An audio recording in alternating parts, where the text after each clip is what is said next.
Hi guys, Vermont Red Pill here.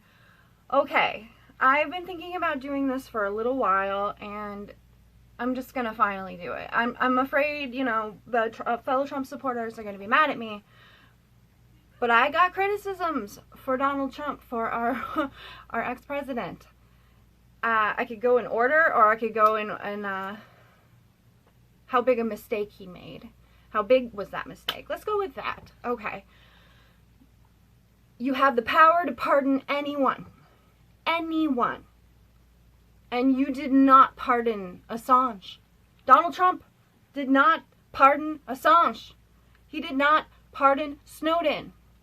Oh, you want to drain the swamp? Well, why don't you give a big middle finger to the swamp and let these guys come home?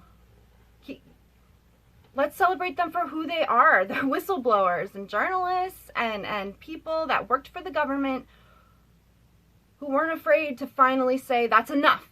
That's enough. People need to know what's going on. I don't care if I lose my job. I don't care what happens to me specifically. People need to know the truth. I understand that on a very, very small level. That's why I started recording videos, because I just couldn't be quiet anymore, and I just needed to let people know what was really going on.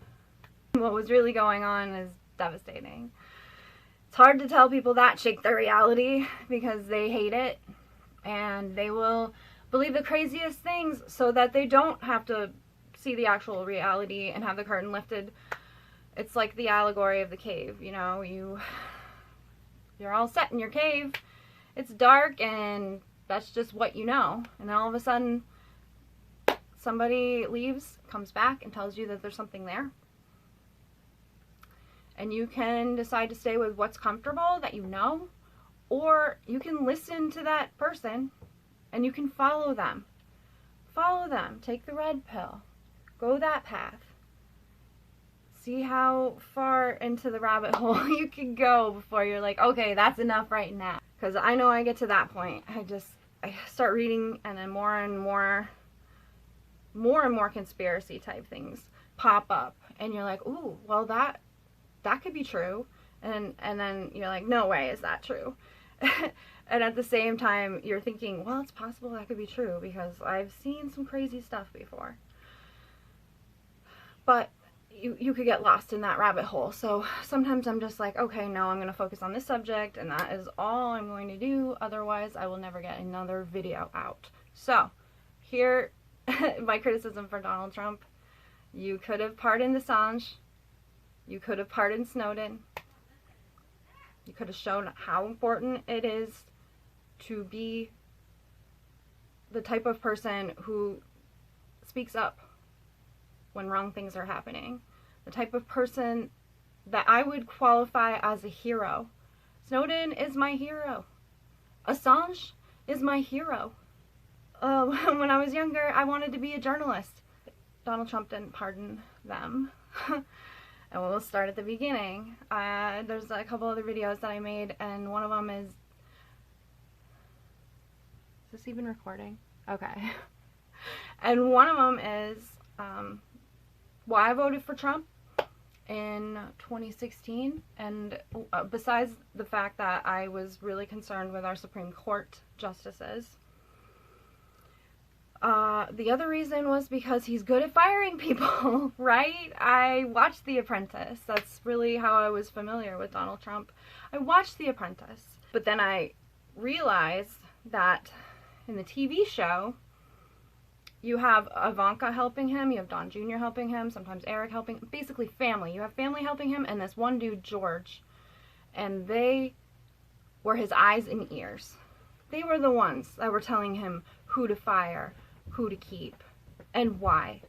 They were telling him that. And Donald Trump was missing that as president. He didn't have that. He should have had it in his cabinet. But he was very trusting, and I think that that was ultimately his downfall. You can't be trusting like that to politicians. You can't give them the benefit of the doubt. Not anymore, anyway. Especially when you've seen it. You saw it, Mr. Trump. You saw it. How did you fall for it? How did you let them convince you that they were on your side. How did you let them do that? Why did you believe that? You wanted to believe that. And another problem I had with Donald Trump, besides the fact that he picked the wrong people to be around him and didn't fire enough people who deserved to be fired, is because I think the reason why he didn't do that was because he was so concerned with the public image. He was so concerned with what the press was going to write about him. He was so concerned that the public wouldn't like him. They didn't like him anyway. I mean, we did. Half of America that can vote, we did.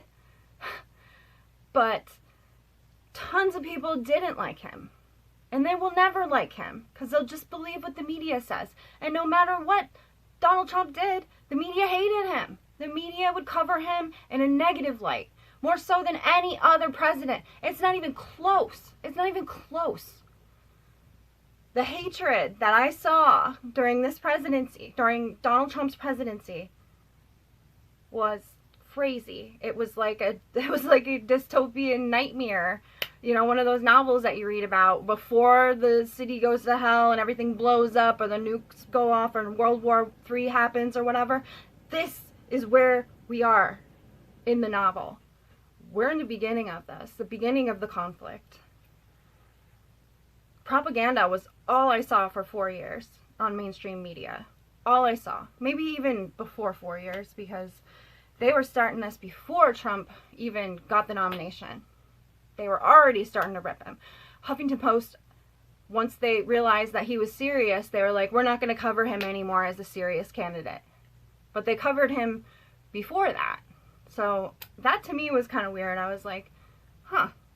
Now that he's legit, they refuse to cover him because they say he's a joke. I mean, at that point, it's already starting to question some things. This was before I actually went to go and see Trump. So this might have planted the seed a little bit. Thanks, Huffington Post, for doing that, for being so biased and arrogant that I couldn't not see where you were pushing this and who you were obviously backing. So Huffington Post, shout out. Good job. Good job being so biased and not hiding it at all. Very well. So Trump wanted to be liked. He wanted the press to say good things about him. He wanted the public to love him. They weren't going to love you. They weren't going to love you ever. These people, their minds can't be changed. A lot of them anyway, they can't be changed. So why were you pandering to them? Why weren't you listening to your base, who was saying, do it anyway.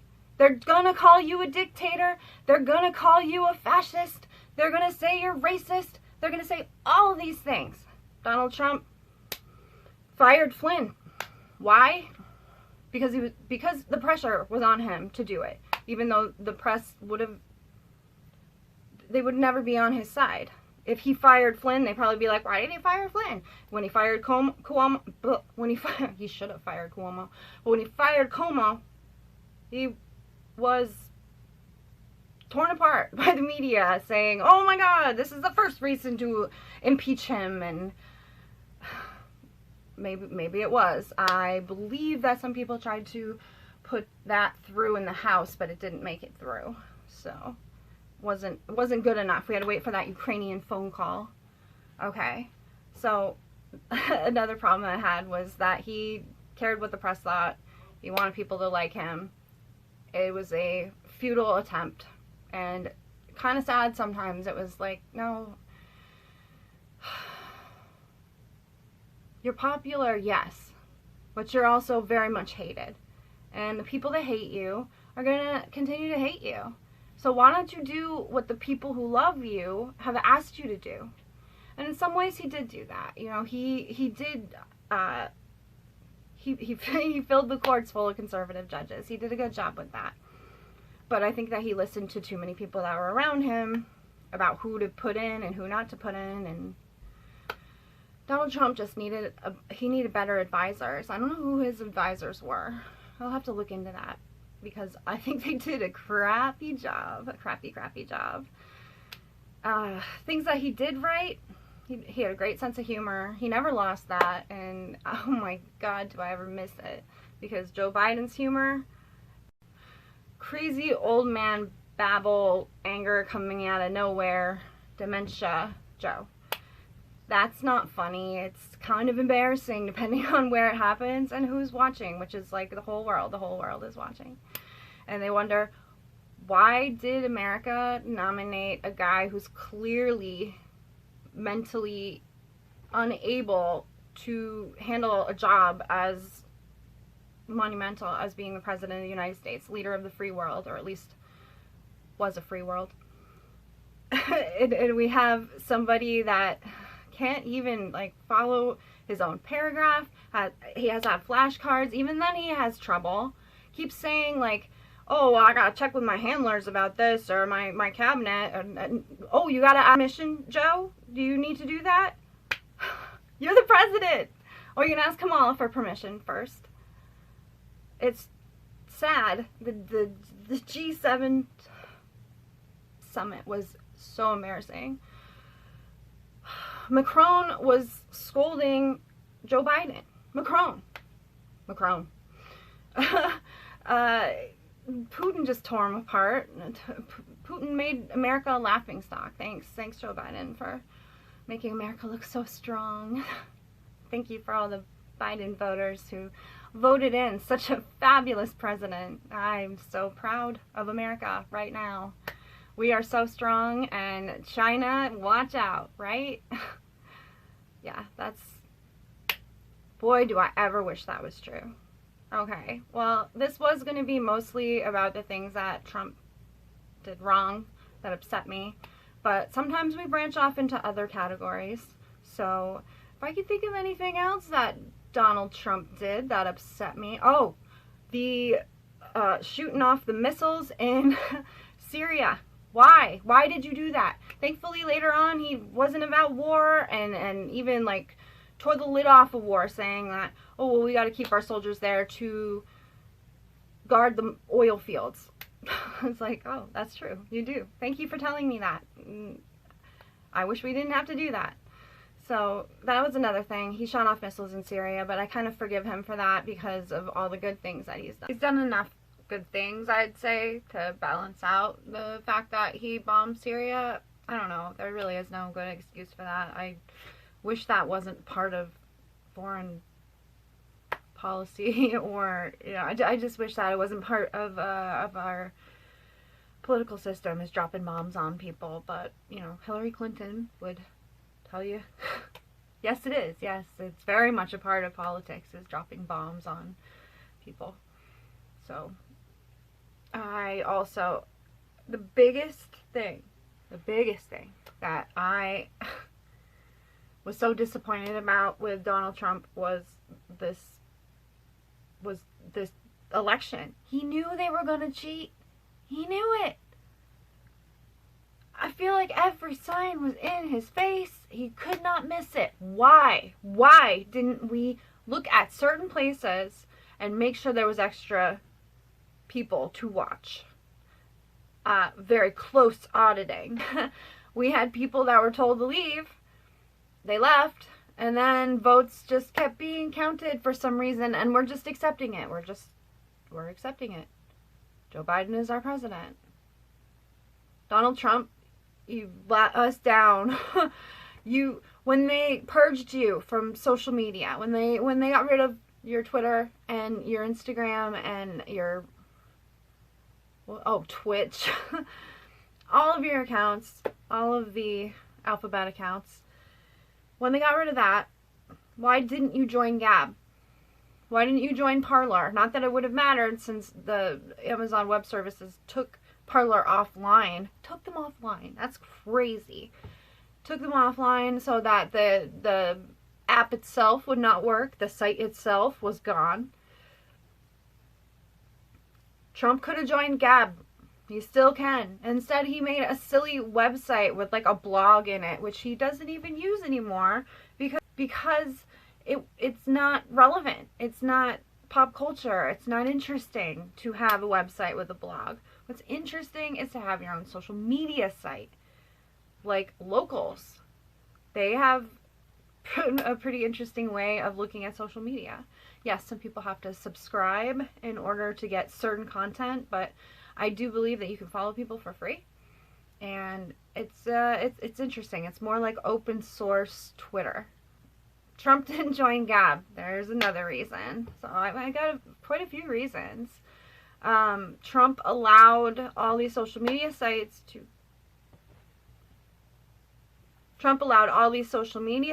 censor him. And because he didn't join Gab, he was quiet. Could have used the emergency broadcast system. That would have been fine. You're the president. You use your resources. Where are your resources? And why aren't we live streaming the process of counting? Why aren't we live streaming that? To make sure that everything's on the up and up. Because that needs to happen. And you can set things up so easily so that you can't zoom in and see who voted for who. But you can see how they're counting it. How the votes are being tabulated. Who's there? Is there any sort of crazy ruckus? Also hear the conversations that are happening around. Who better to keep our elections honest than having the American people have a chance to watch the process? We are honest. We are good people. And I've never seen more people that are dedicated to trying to make our elections fair than what I saw this year. Well, what I saw last year. There's a lot of problems with our voting system, the way that we do things. Hopefully some things will get figured out before 2024, huh? Or 2022. Trump, you could have done more. You were the president. How could you allow all this to happen? And you didn't do anything about 230, which is what allowed everyone to kick you off and make the president of the United States irrelevant. Irrelevant. That's the power that big tech has. Alright, I think that's enough grievances about our wonderful former president. I honestly, there are so many good things. Too many to list in this video, obviously. Too many to list right now. I don't cancel out the bad stuff, but it really makes me feel like I did the right thing voting for Donald Trump. And I think that he would have been a way better president than Joe Biden is right now. But then again, a piece of wood would probably do a better job than Joe Biden. Okay, well, thanks for watching. Please hit the like button. Please hit the subscribe button if you like the content that I have been offering. The commentary, the things that I've been saying. Like, share, subscribe, or leave me a comment. I love to hear from you. Anybody that's watching this, if you disagree with me, hey, let me know. If you agree with me, let me know. Okay, I will see you next time. God bless America. Bye.